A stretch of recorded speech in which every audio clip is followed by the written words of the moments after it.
14h30 à Paris, bienvenue dans votre rendez-vous. Derrière l'image, on prend le temps, comme chaque jour, de décrypter l'info à partir de photos qui font sens. Un cliché que vous avez sûrement vu sur vos réseaux sociaux, si vous les consultez en ce moment, qui est à la une. Cette photo qui fait évidemment froid dans le dos et qui nous conduit en Iran. L'Iran, coupé du monde depuis 7 jours maintenant. Très peu de vidéos ou de photos arrivent à sortir, et quand c'est le cas, elles sont largement partagées évidemment par la diaspora iranienne, mais aussi par les médias qui manquent de support pour illustrer cette répression qui continue de se jouer à huis clos. Mariam Pierzadeh, bonjour, détachée pour nous à France 24 pour justement prendre le temps de réceptionner ces images, de les vérifier bien sûr, et nous donner autant d'informations possibles sur ce qui est en train de se passer dans le pays. On commence par le cliché parce que c'est la tradition. C'est une photo terrible qui mérite d'être racontée. Dites-nous ce qu'elle nous dit. Oui, c'est une photo qui est devenue virale chez les Iraniens de la diaspora, puisque les Iraniens en Iran n'ont pas Internet. C'est une jeune fille qui est allongée sur le corps de sa sœur qui a été tuée, donc qui est dans un linceul, dans un sac mortuaire noir. Image terrible qui illustre évidemment la brutalité de cette répression. Et on imagine que cette fille, ses parents, toute sa famille ont cherché des nouvelles de leurs proches, de cette fille qui est donc dans ce sac mortuaire, et qu'ils ont réussi à la trouver.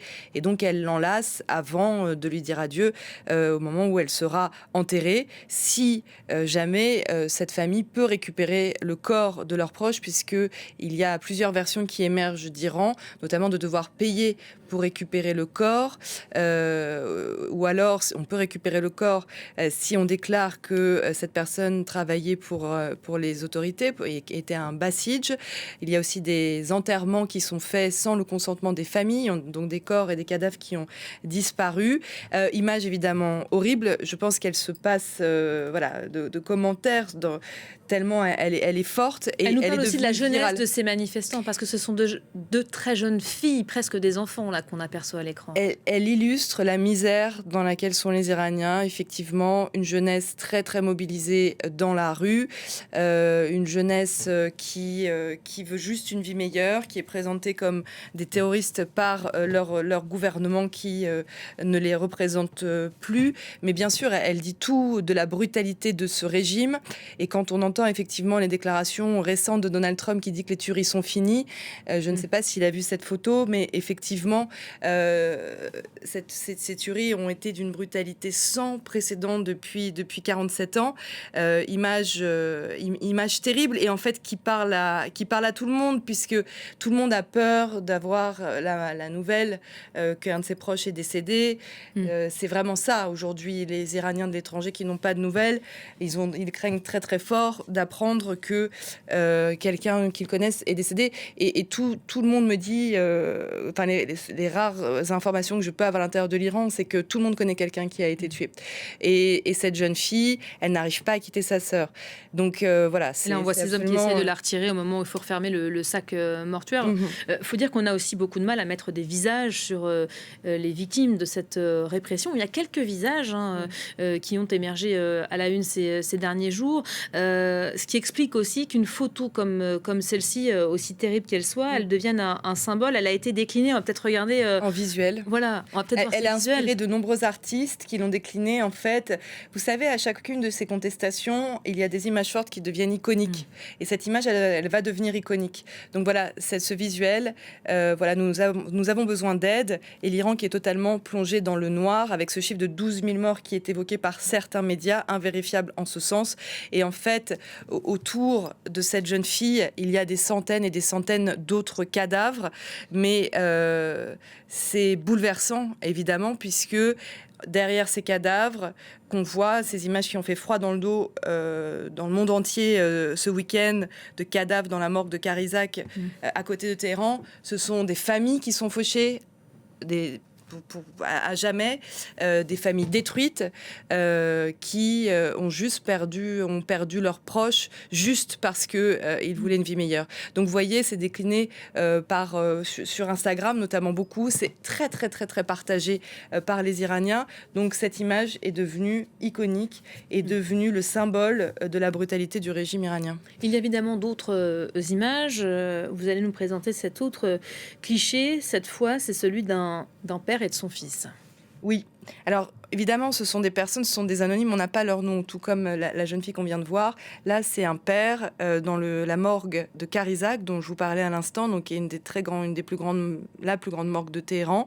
Donc, un père qui vient de reconnaître son fils dans un sac mortuaire et qui a un dernier geste envers son fils. Il s'agenouille pour lui rendre hommage. Voilà. Tristesse infinie de voir ça, car il y a des sœurs, des frères, des pères, il y a aussi une mère qu'on va voir, une mère qui est au milieu de ces cadavres et qui cherche désespérément son fils. Alors, elle n'est pas, ou son enfant, elle n'est pas devant un cadavre, mais on se demande si parmi ces centaines de corps, elle a trouvé son enfant. On ne voit pas son visage en entier, on voit son visage seulement de profil, mais cela illustre bien cet immense sentiment de solitude qu'elle doit ressentir, c'est ce désespoir qui est en elle, puisque on a retiré la vie de son enfant et on lui a retiré du coup une partie de sa vie aussi à elle. On voit la multiplication des sacs mortuaires, et c'était le cas aussi sur la vidéo d'animation qu'on vous présentait il y a quelques instants. Les bilans, vous le disiez, impossible à vérifier. On a quand même des chiffres qu'on vous communique, à vous, téléspectateurs. Nous, on se base sur les chiffres d'ONG qui se sont avérés fiables par le passé. Je vous donne les 2 chiffres que nous, on donne en ce moment. Plus de 2500 morts pour l'ONG Rana, 3400 personnes tuées pour Iran Human Rights. Voilà le niveau de l'ampleur de la répression. Au moment où l'on parle, évidemment, il faudra voir à distance de quoi il en est.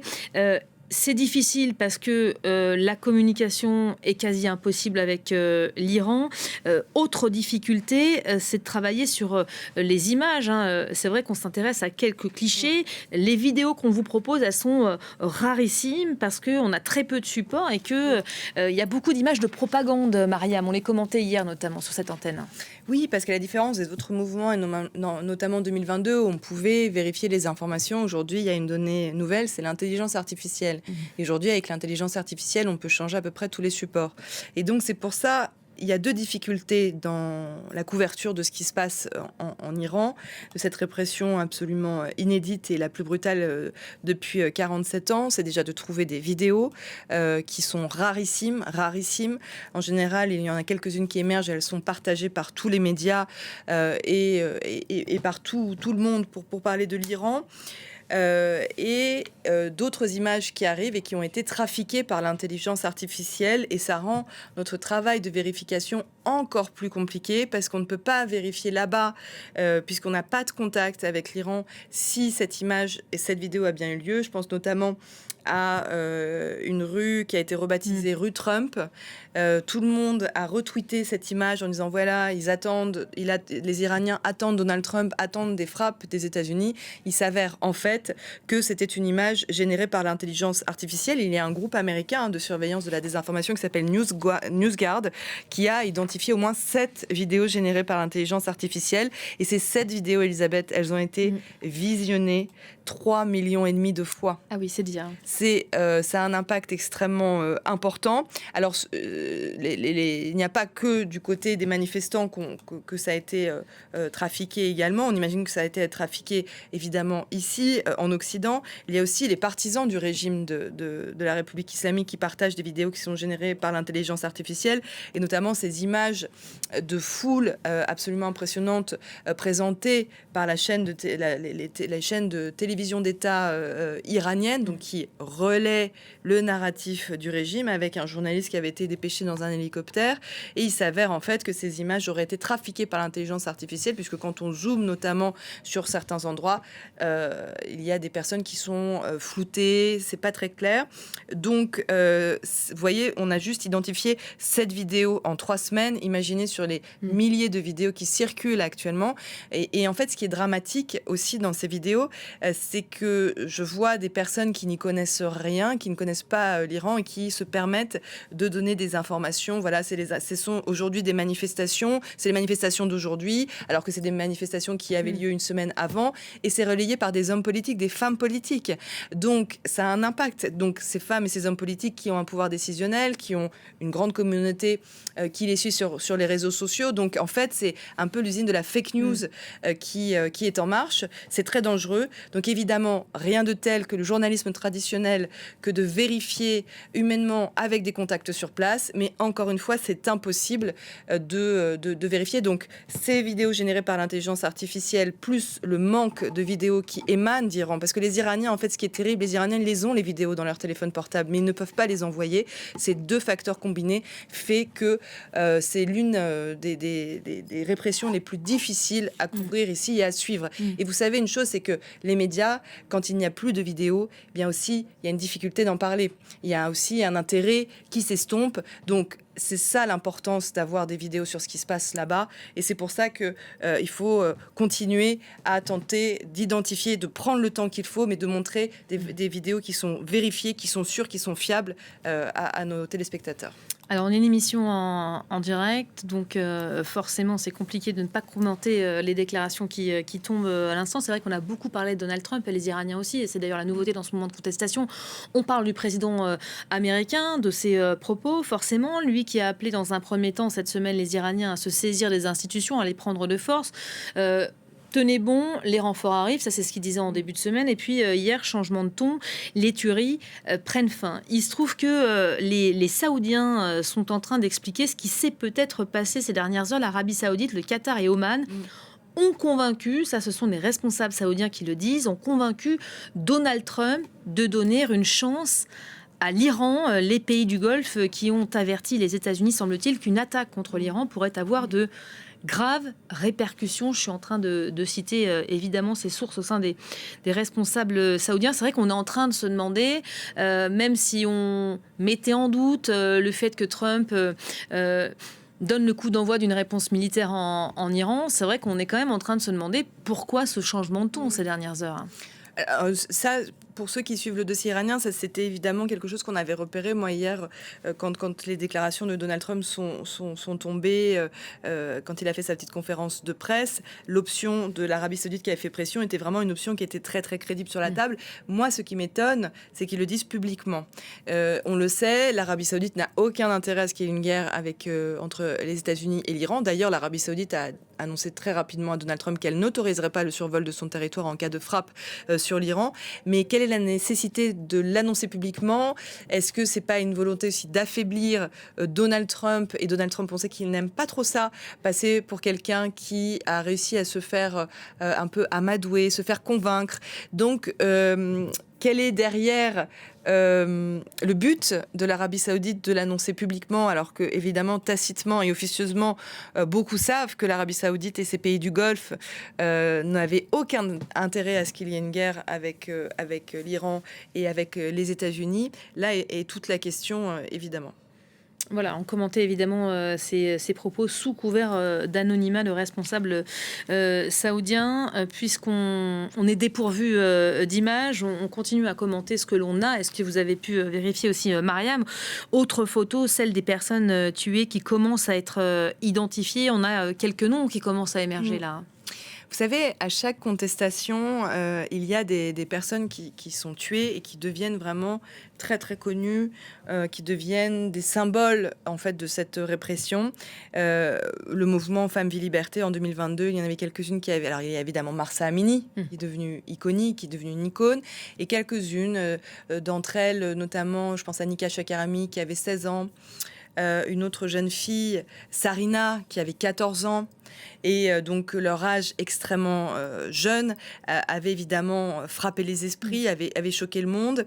Et surtout, voilà, de voir émerger d'elles des vidéos vivantes, chantant, avait rendu leur aura encore plus forte. Et là, de nouveaux symboles de la répression qui deviennent des icônes.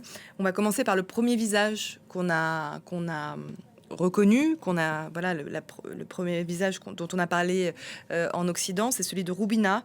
Roubina, elle avait 23 ans. Elle était passionnée de mode. C'était une étudiante en design de mode au collège technique et professionnel de Téhéran. Et elle a été abattue à bout portant, touchée à la tête par une balle tirée dans le dos. On va voir des images de Roubina, qui... Qu'on n'a pas visiblement. Qu'on n'a pas visiblement, mais qui... voilà, Roubina, qu'on voit en fait très belle, très jeune, voilà, se préparer, donner des conseils de mode. Roubina, en fait, elle était à son université. Il y avait des manifestations, et comme une grande majorité de jeunes en Iran, elle pensait qu'elle n'avait pas d'avenir, et ce qui était vrai, et elle a joint ce mouvement et elle a été tuée tout de suite après. L'histoire de Rubina, elle est tragique parce que ses parents, ils n'habitaient pas à Téhéran, ils habitaient à Kermanshah, qui a été très touché par la répression, et que ses parents, ils ont eu beaucoup de mal à récupérer le corps de leur fille, et sa tante, donc la sœur de sa maman, a parlé dans un média persanophone en disant qu'elle a voyagé de Téhéran jusqu'à Kermanshah avec le corps de sa fille sur elle, à l'arrière de la voiture. Donc voilà, on a des récits qui émergent, et on ne pourra pas tous en parler, mais c'est très important de leur redonner un visage. C'est pas juste des chiffres, les Iraniens, c'est ce qu'ils disent d'ailleurs, on n'est pas juste des chiffres, il faut leur donner des noms, il faut redonner leur histoire, comme celle-ci. Erfan Faraji, Erfan Faraji, il avait juste 18 ans, il venait d'avoir 18 ans. Il a été touché par des balles le 7 janvier. Il a été abattu lors de manifestations. Il est décédé de ses blessures. Des visages très jeunes, très juvéniles, qui illustrent aussi cette jeunesse qui bat le pavé depuis de nombreuses années, et qui sait qu'elle risque la mort en voulant juste exercer un droit dont tous les jeunes disposent, celui de manifester, sauf qu'en Iran, il amène à la mort. Et on va s'atteler à faire vivre leur mémoire sur cette antenne, évidemment. Vous disiez une image qui date du 7 janvier, on est le 15, c'est-à-dire qu'il faut du temps pour identifier ces personnes. On va évidemment continuer à suivre avec beaucoup d'attention ce qui se passe et ce qui se joue en Iran.